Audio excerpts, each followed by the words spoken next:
Print Preview has changed in 2010.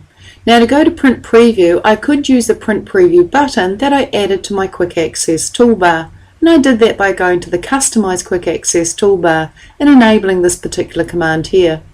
Alternatively, I could just go to File and Print, which takes you to Print Preview. And this is the new Print Preview look in 2010. What you can do here in the bottom right corner is you can show margins simply by clicking, and turn off the margins by clicking again. So that's how you do show margins in 2010. This button in the far right corner will allow me to zoom in and to zoom out.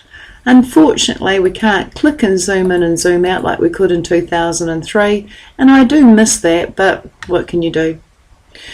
The other thing you've got is the ability to change portrait to landscape, change paper size from A4 to any of the selected options, change margins using this drop down, and to change any scaling options using this drop down. But if you don't want to interact with each of these options, you can hit the page setup hyperlink, and that'll throw you into the old page setup that we're used to seeing in 2003. And I think the biggest thing that people have problems with is, how do I get out of Print Preview? And it's simple. Hit Escape or hit the Home tab in the ribbon and you'll get out of Print Preview. Now page setup can also be done using the Page Layout tab in the ribbon, because here we can set the margins, portrait and landscape, paper size, and so much more.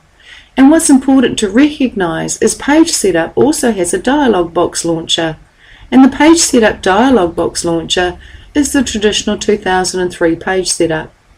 Now I actually like this particular page setup, so what I'm going to do is cancel, and one of the things I mentioned in the earlier video is if you see a button you like, you can right click it and you can add it to your Quick Access toolbar. Now Page Setup Dialog Box Launcher is no exception. I can right click the Dialog Box Launcher and add it to my Quick Access toolbar, and here it is here, which means I can stay in my Home tab in the ribbon, and if I want to set up my page setup, I just hit this button and I've got page setup. Very, very handy.